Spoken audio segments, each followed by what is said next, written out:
नमस्कार दोस्तों, हिंदी कहानी 2.0 चैनल में आप सभी लोगों का स्वागत है।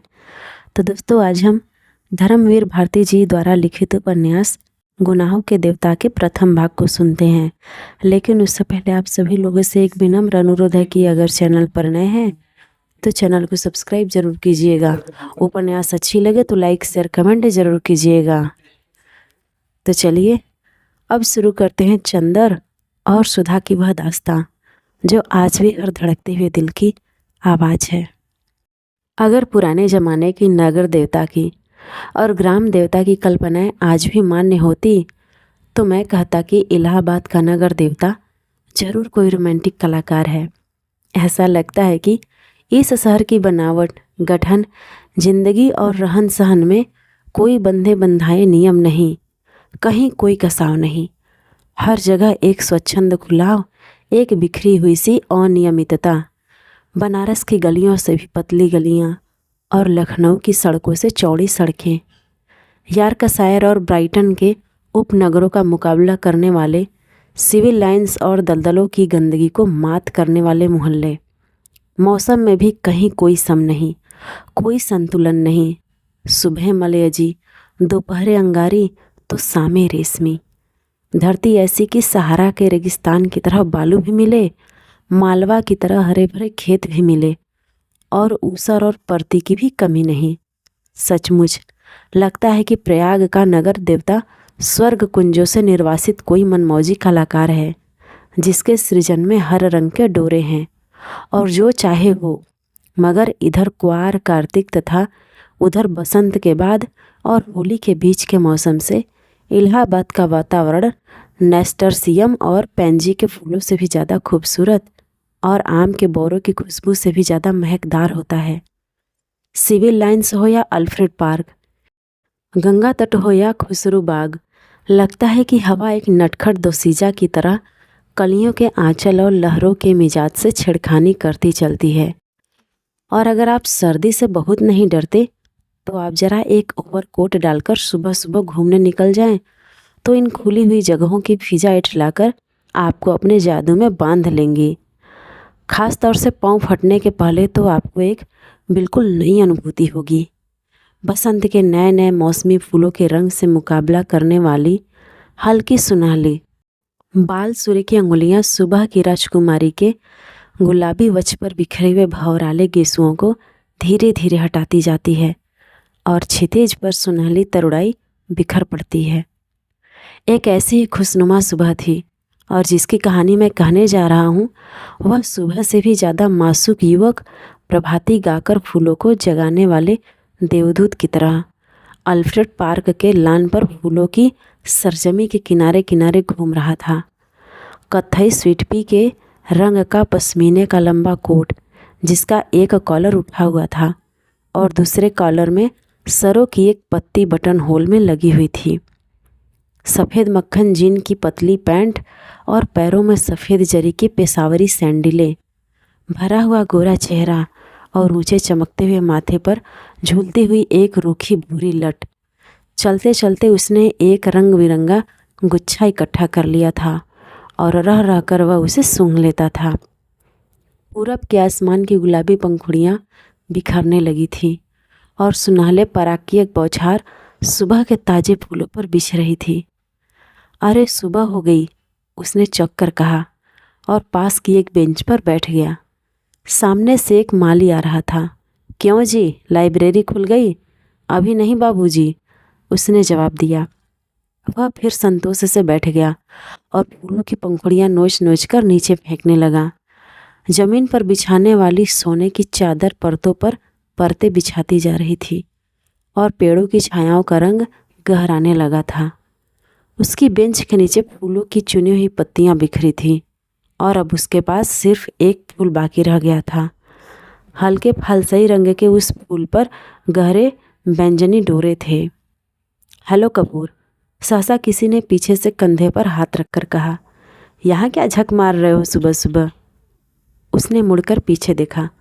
आओ ठाकुर साहब, बैठो यार, लाइब्रेरी खुलने का इंतज़ार कर रहा हूँ। क्यों, यूनिवर्सिटी लाइब्रेरी चाट डाली? अब इसे तो शरीफ लोगों के लिए छोड़ दो। हाँ हाँ, शरीफ लोगों के लिए ही छोड़ रहा हूँ। डॉक्टर शुक्ला की लड़की है ना, वह इसकी मेंबर बनना चाहती थी तो मुझे आना पड़ा। उसी का इंतज़ार भी कर रहा हूँ। डॉक्टर शुक्ला तो पॉलिटिक्स डिपार्टमेंट में है। नहीं, गवर्नमेंट साइकोलॉजिकल ब्यूरो में। और तुम पॉलिटिक्स में रिसर्च कर रहे हो? नहीं, इकोनॉमिक्स में। बहुत अच्छे। तो उनकी लड़की को सदस्य बनवाने आए हो? कुछ अजीब स्वर में ठाकुर ने कहा। छी। कपूर ने हंसते हुए कुछ अपने को बचाते हुए कहा, यार तुम जानते हो कि मेरा उनसे कितना घरेलू संबंध है। जब से मैं प्रयाग में हूँ उन्हीं के सहारे हूँ, और आजकल तो उन्हीं के यहाँ पढ़ता लिखता भी हूँ। ठाकुर साहब हंस पड़े। अरे भाई, मैं डॉक्टर शुक्ला को जानता नहीं क्या? उनका सा भला आदमी मिलना मुश्किल है। तुम सफाई व्यर्थ में दे रहे हो। ठाकुर साहब यूनिवर्सिटी के उन विद्यार्थियों में से थे जो बराए नाम विद्यार्थी होते हैं, और कब तक वे यूनिवर्सिटी को सुशोभित करते रहेंगे इसका कोई निश्चय नहीं। एक अच्छे खासे रुपए वाले व्यक्ति थे और घर के ताल्लुकेदार, हंसमुख फप्तियाँ कसने में मज़ा लेने वाले, मगर दिल के साफ, निगाह के सच्चे। बोले, एक बात तो मैं भी स्वीकार करता हूँ कि तुम्हारी पढ़ाई का सारा श्रेय डॉक्टर शुक्ला को है। तुम्हारे घर वाले तो कुछ खर्चा भेजते नहीं। नहीं, उनसे अलग ही होकर आया था। समझ लो कि इन्होंने किसी न किसी बहाने मदद की है। अच्छा आओ, तब तक लोटस पॉन्ड ही घूम लें, फिर लाइब्रेरी भी खुल जाएगी थोड़ी देर में। दोनों उठकर एक कृत्रिम कमल सरोवर की ओर चल दिए जो पास ही में बना हुआ था। सीढ़ियाँ चढ़कर ही उन्होंने देखा कि एक सज्जन किनारे बैठे कमलों की ओर एकटक देखते हुए ध्यान में तल्लीन है। छिपकली से दुबले पतले बालों की एक लट माथे पर झूमती हुई। कोई प्रेमी है या कोई फिलासफर? देखा ठाकुर? नहीं यार, दोनों से निकृष्ट कोटि के जीव हैं ये। कवि हैं, मैं इन्हें जानता हूँ। ये रविंद्र बिसरिया है, एमए में पढ़ता है। आओ मिलाए तुम्हें। ठाकुर साहब ने एक बड़ा सा घास का तिनका तोड़कर पीछे से चुपके से जाकर उसकी गर्दन गुदगुदाई। बिसरिया चौंक उठा, पीछे मुड़कर देखा और बिगड़ गया। यह क्या बदतमीजी है ठाकुर साहब? मैं कितने गंभीर विचारों में डूबा हुआ था और सहसा बड़े विचित्र स्वर में आंखें बंद कर बिसरिया बोला, आह कैसा मनोरम प्रभात है। मेरी आत्मा में घोर अनुभूति हो रही थी। कपूर बिसरिया की मुद्रा पर ठाकुर साहब की ओर देखकर मुस्कुराया और इशारे में बोला, है यार सगल की चीज़, छेड़ो जरा।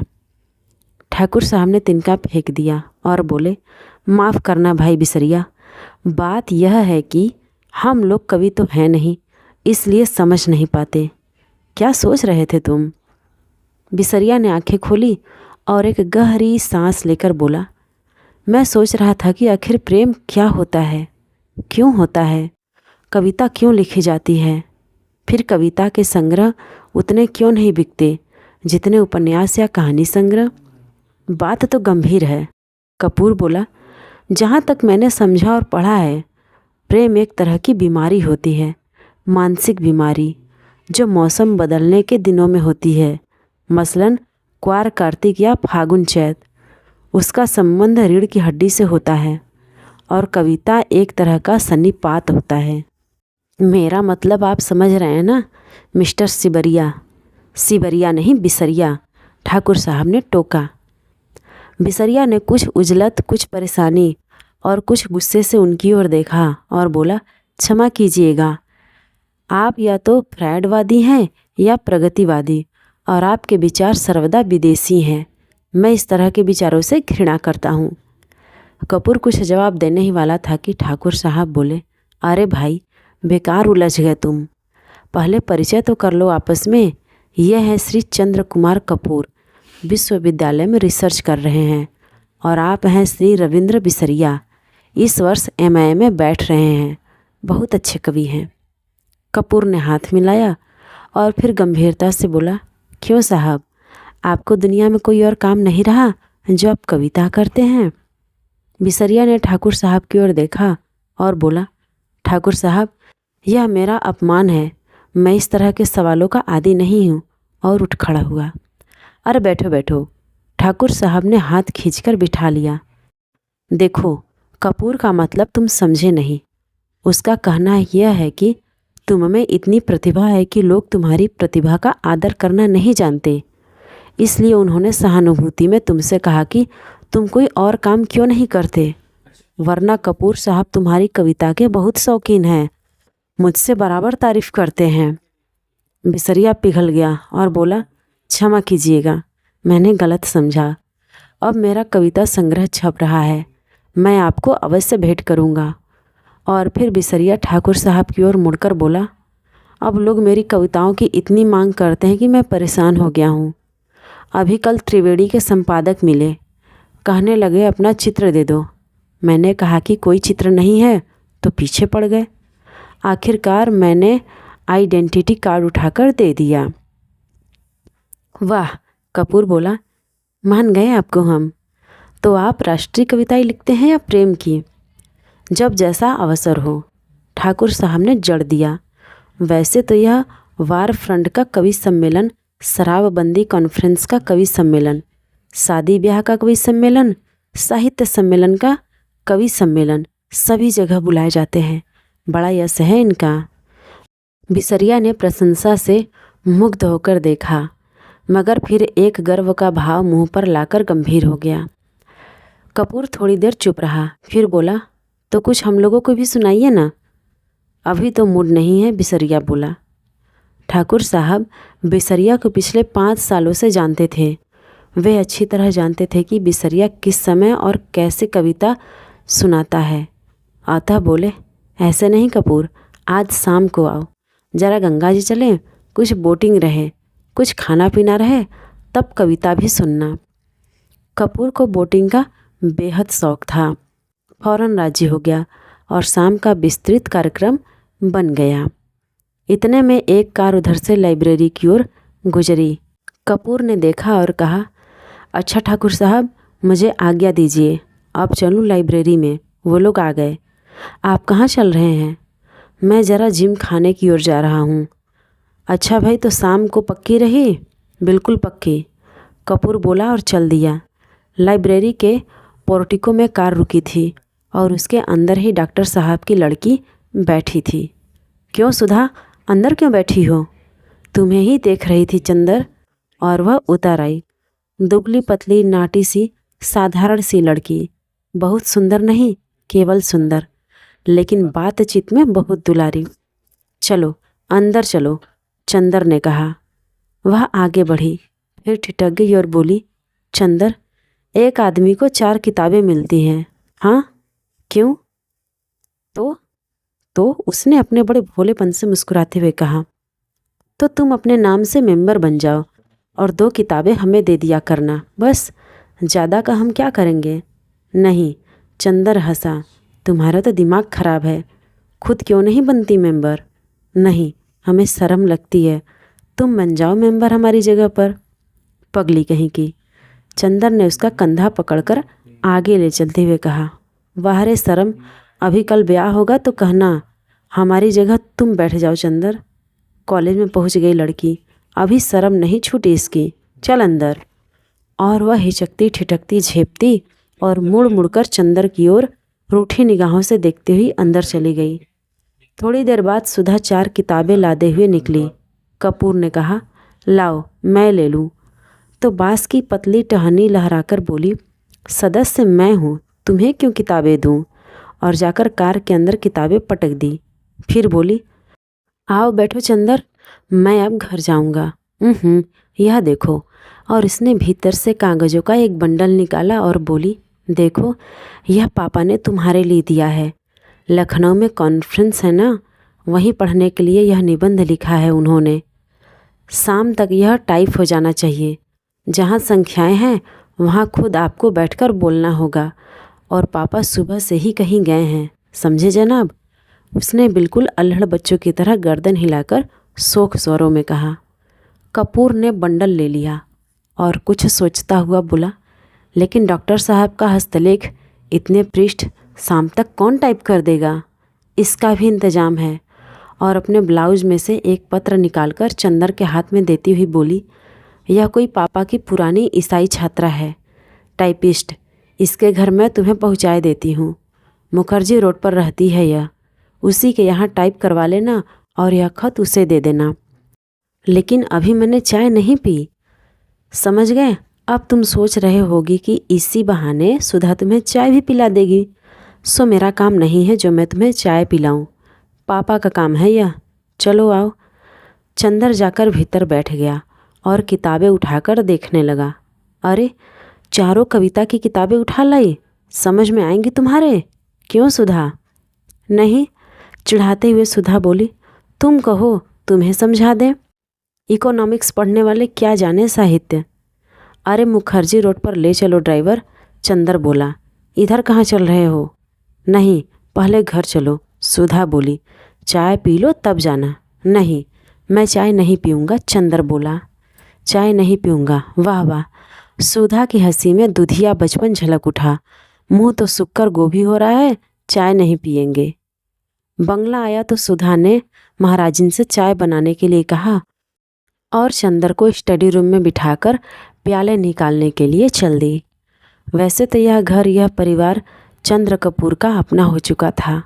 जब से वह अपनी माँ से झगड़कर प्रयाग भाग गया था पढ़ने के लिए, यहाँ आकर बीए में भर्ती हुआ था और कम खर्च के ख्याल से चौक में एक कमरा लेकर रहता था। तभी डॉक्टर शुक्ला उसके सीनियर टीचर थे और उसकी परिस्थितियों से अवगत थे। चंदर की अंग्रेजी बहुत ही अच्छी थी और डॉक्टर शुक्ला उससे अक्सर छोटे छोटे लेख लिखवाकर पत्रिकाओं में भिजवाते थे। उन्होंने कई पत्रों के आर्थिक स्तंभ का काम चंदर को दिलवा दिया था और उसके बाद चंदर के लिए डॉक्टर शुक्ला का स्थान अपने संरक्षक और पिता से भी ज़्यादा हो गया था। चंदर शर्मीला लड़का था, बेहद शर्मीला। कभी उसने यूनिवर्सिटी के वजीफे के लिए भी कोई कोशिश नहीं की थी, लेकिन जब बीए में वह सारी यूनिवर्सिटी में सर्वप्रथम आया तब स्वयं इकोनॉमिक्स विभाग ने उसे यूनिवर्सिटी के आर्थिक प्रकाशनों का वैतनिक संपादन बना दिया था। एमए में भी वह सर्वप्रथम आया और उसके बाद उसने रिसर्च ले ली। उसके बाद डॉक्टर शुक्ला यूनिवर्सिटी से हटकर ब्यूरो में चले गए थे। अगर सच पूछा जाए तो उसके सारे कैरियर का श्रेय डॉक्टर शुक्ला को था, जिन्होंने हमेशा उसकी हिम्मत बढ़ाई और उसको अपने लड़के से बढ़कर माना। अपनी सारी मदद के बावजूद डॉक्टर शुक्ला ने उससे इतना अपनापन बनाए रखा कि कैसे धीरे धीरे चंदर सारी गैरियत खो बैठा, यह उसे खुद नहीं मालूम। यह बंगला, इसके कमरे, इसके लॉन, इसकी किताबें, इसके निवासी, सभी कुछ जैसे उसके अपने थे और सभी का उससे जाने कितने जन्मों का संबंध था। और यह नन्ही दुबली पतली रंगीन चंद्र किरण सी सुधा, जब आज से वर्षों पहले यह 7वीं पास करके अपनी बुआ के यहाँ से आई थी, तब से लेकर आज तक कैसे भी चंदर की अपनी होती गई थी, इसे चंदर खुद नहीं जानता था। जब वह आई थी तब वह बहुत शर्मीली थी, बहुत भोली थी। 8वीं में पढ़ने के बावजूद वह खाना खाते वक्त रोती थी, मचलती थी तो अपनी कॉपी फाड़ डालती थी और जब तक डॉक्टर साहब उसे गोदी में बिठाकर नहीं मनाते थे वह स्कूल नहीं जाती थी। 3 बरस की अवस्था में ही उसकी माँ चल बसी थी और 10 साल तक वह अपनी बुआ के पास एक गांव में रही थी। अब 13 वर्ष की होने पर गांव वालों ने उसकी शादी पर जोर देना और उसकी शादी न होने पर गांव की औरतों ने हाथ नचाना और मुंह मटकाना शुरू किया, तो डॉक्टर साहब ने उसे इलाहाबाद बुलाकर 8वीं में भर्ती करा दिया। जब वह आई थी तो आधी जंगली थी। तरकारी में घी कम होने पर वह महाराजिन का चौका जूठा कर देती थी और रात में फूल तोड़कर न लाने पर अक्सर उसने माली को दांत भी काट खाया था। चंदर से जरूर वह बेहद डरती थी, पर न जाने क्यों चंदर भी उससे नहीं बोलता था। लेकिन जब 2 साल तक उसके ये उपद्रव जारी रहे और अक्सर डॉक्टर साहब गुस्से के मारे उसे न साथ खिलाते थे न उससे बोलते थे, तो वह रो रो कर और सिर पटक पटक कर अपनी जान आधी कर देती थी। तब अक्सर चंदर ने पिता और पुत्री का समझौता कराया था, अक्सर सुधा को डांटा था और समझाया था, और सुधा घर भर से अल्हड़ पुरवाई और विद्रोही झोंके की तरह तोड़ फोड़ मचाती रहने वाली सुधा चंदर की आंख के इशारे पर सुबह की नसीम की तरह शांत हो जाती थी। कब और क्यों उसने चंदर के इशारों का यह मौन अनुशासन स्वीकार कर लिया था, यह उसे खुद नहीं मालूम था।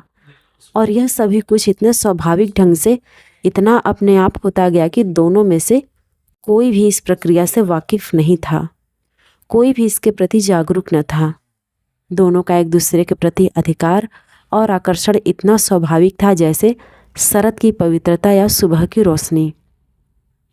और मज़ा तो यह था कि चंदर की शक्ल देखकर छिप जाने वाली सुधा इतनी ढीठ हो गई थी कि उसका सारा विद्रोह, सारी झंझलाहट, मिजाज की सारी तेजी, सारा तीखापन और सारा लड़ाई झगड़ा सभी की तरफ से हटकर चंदर की ओर केंद्रित हो गया था। वह विद्रोहिणी अब शांत हो गई थी, इतनी शांत, इतनी सुशील, इतनी विनम्र, इतनी मिष्टभाषिणी की सभी को देखकर ताज्जुब होता था। लेकिन चंदर को देखकर जैसे उसका बचपन फिर लौट आता था। जब तक वह चंदर को खिझा कर, छेड़ कर लड़ नहीं लेती थी, उसे चैन नहीं पड़ता था। अक्सर दोनों में अनबोला रहता था। लेकिन जब 2 दिन तक दोनों मुंह फुलाए रहते थे और डॉक्टर साहब के लौटने पर सुधा उत्साह से उनके ब्यूरो का हाल नहीं पूछती थी और खाते वक्त दुलार नहीं दिखाती थी, तो डॉक्टर साहब फौरन पूछते थे, क्या चंदर से लड़ाई हो गई क्या? फिर वह मुंह फुलाकर शिकायत करती थी। और शिकायतें भी क्या क्या होती थी। चंदर ने उसकी हेड मिस्ट्रेस का नाम एलिफेंटा, श्रीमती हथिनी रखा था। या चंदर ने उसको डिबेट के भाषण के पॉइंट नहीं बताए। या चंदर कहता है कि सुधा की सखियाँ कोयला बेचती हैं, और जब डॉक्टर साहब कहते हैं कि वह चंदर को डांट देंगे तो वह खुशी से फूल उठती और चंदर के आने पर आंखें नचाती हुई चिढ़ाती थी, कहो कैसी डांट पड़ी। वैसे सुधा अपने घर की पुरखिन थी। किस मौसम में कौन सी तरकारी पापा को माफिक पड़ती है, बाजार में चीज़ों का क्या भाव है, नौकर चोरी तो नहीं करता, पापा कितने सोसाइटियों के मेंबर हैं, चंदर के इकोनॉमिक्स के कोर्स में क्या है, यह सभी उसे मालूम था। मोटर या बिजली बिगड़ जाने पर वह थोड़ी बहुत इंजीनियरिंग भी कर लेती थी।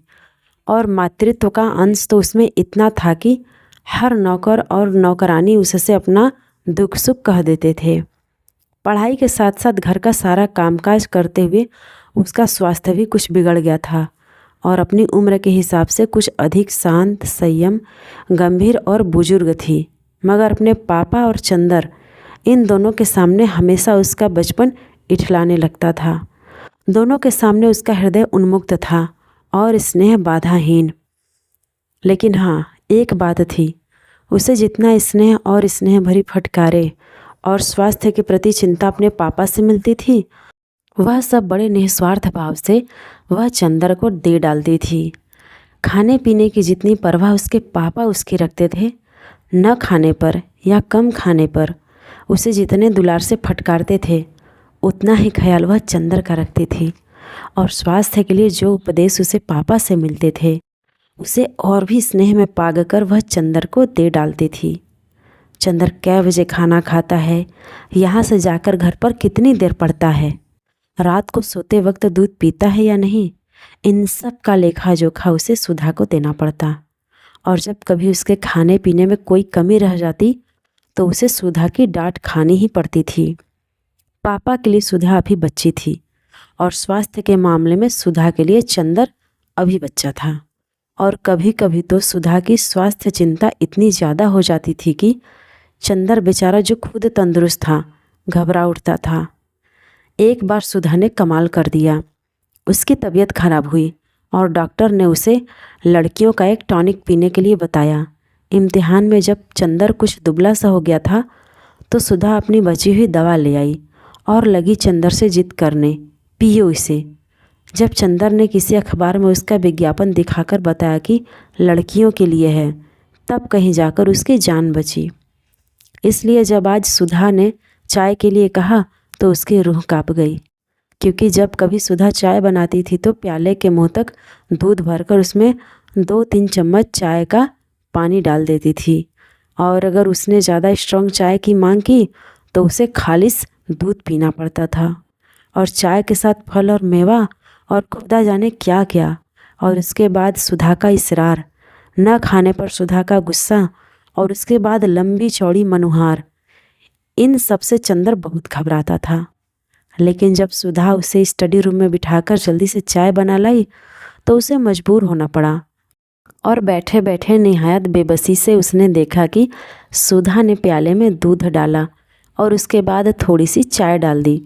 उसके बाद अपने प्याले में चाय डालकर और 2 चम्मच दूध डालकर अपने आप ठाठ से पीने लगे और बेतकल्लुफ़ी से दूधिया चाय का प्याला चंदर के सामने खिसकाकर बोली, पीजिए, नाश्ता आ रहा है। चंदर ने प्याले को अपने सामने रखा और इसे चारों तरफ घुमाकर देखता रहा कि किस तरफ से उसे चाय का अंश मिल सकता है। जब सभी ओर से प्याले में क्षीर सागर नजर आया तो उसने हार कर प्याला रख दिया। क्यों, पीते क्यों नहीं?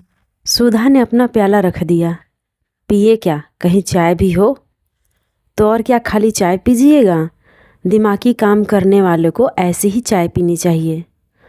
तो अब मुझे सोचना पड़ेगा कि मैं चाय छोड़ूं या रिसर्च। न ऐसी चाय मुझे पसंद, न ऐसा दिमागी काम। लो, आपको विश्वास नहीं होता? मेरी क्लास फेलो है गेसु काजमी, सबसे तेज लड़की है। उसकी अम्मी उसे दूध में चाय उबाल कर देती है। क्या नाम है तुम्हारी सखी का? गेसु। बड़ा अच्छा नाम है। और क्या, मेरी सबसे घनिष्ठ मित्र है और इतनी ही अच्छी जितना अच्छा नाम। जरूर जरूर, मुँह बिचकाते हुए चंदर ने कहा। और उतनी ही काली होगी जितने काले गेसु।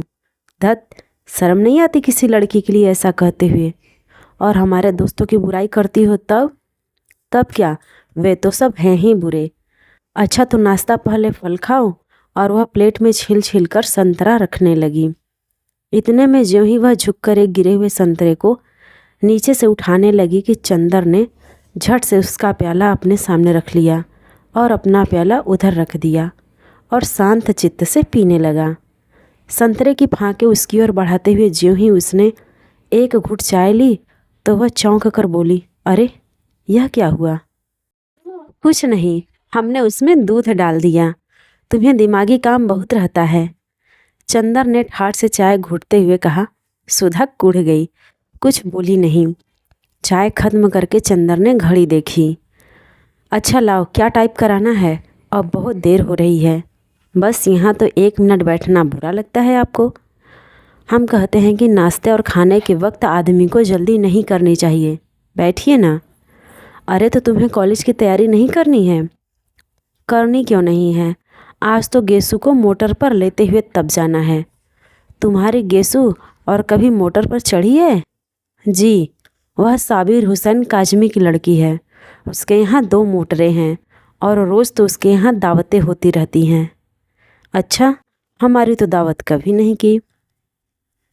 आहा, गेसु के यहाँ दावत खाएंगे इसी मुँह से? जनाब, उसकी शादी भी तय हो गई है, अगले जाड़ों तक शायद हो भी जाए। छी, बड़ी खराब लड़की हो। कहाँ रहता है ध्यान तुम्हारा? सुधा ने मजाक में पराजित कर बहुत विजय भरी मुस्कान से उसकी ओर देखा। चंदर ने झेपकर निगाह नीची कर ली तो सुधा पास आकर चंदर का कंधा पकड़कर बोली, अरे उदास हो गए? नहीं भैया, तुम्हारा भी ब्याह तय कराएंगे, घबराते क्यों हो? और एक मोटी सी इकोनॉमिक्स की किताब उठाकर बोली, लो इस मुटकी से करोगे ब्याह? लो बातचीत कर लो, तब तक मैं वह निबंध ले आऊँ टाइप कराने वाला। चंदर ने खिसियाकर बड़ी जोर से सुधा का हाथ दबा दिया। हाय रे! सुधा ने हाथ छुड़ाकर मुंह बनाते हुए कहा, लो बाबा, हम जा रहे हैं, काहे बिगड़ रहे हैं आप? और वह चली गई। डॉक्टर साहब का लिखा हुआ निबंध उठा लाई और बोली, लो यह निबंध की पांडुलिपि है। उसके बाद चंदर की ओर बड़े दुलार से देखते हुए बोली, शाम को आओगे ना? अच्छा, हम परेशान नहीं करेंगे, तुम चुपचाप पढ़ना। जब रात को पापा आ जाएं तो उन्हें निबंध की प्रतिलिपि देकर चले जाना। नहीं, आज शाम को मेरी दावत है ठाकुर साहब के यहाँ, तो उसके बाद आ जाना। और देखो, अब फरवरी आ गई है, मास्टर ढूंढ दो हमें। नहीं, ये सब झूठी बात है, हम कल सुबह आएंगे। अच्छा, तो सुबह जल्दी आना और देखो मास्टर लाना मत भूलना। ड्राइवर तुम्हें मुखर्जी रोड पहुंचा देगा। वह कार में बैठ गया और कार स्टार्ट हो गई कि फिर सुधा ने पुकारा। वह फिर उतरा। सुधा बोली, लो यह लिफाफा तो भूल ही गए थे, पापा ने लिख दिया है, उसे दे देना। अच्छा कहकर चंदर चला कि फिर सुधा ने पुकारा, सुनो, एक बार में क्यों नहीं कह देती सब। चंदर ने झल्ला कर कहा, अरे बड़ी गंभीर बात है, देखो वहाँ कुछ ऐसी वैसी बात मत कहना लड़की से, वरना उसके यहाँ 2 बड़े बड़े बुलडॉग हैं। कहकर उसने गाल फुलाकर आंख फैलाकर ऐसी बुलडॉग की भंगिमा बनाई कि चंदर हंस पड़ा। सुधा भी हंस पड़ी। ऐसी थी सुधा और ऐसा था चंदर। तो दोस्तों, आज की ये धर्मवीर भारती जी द्वारा लिखित उपन्यास गुनाहों का देवता का प्रथम भाग आपको कैसा लगा कमेंट करके ज़रूर बताइएगा।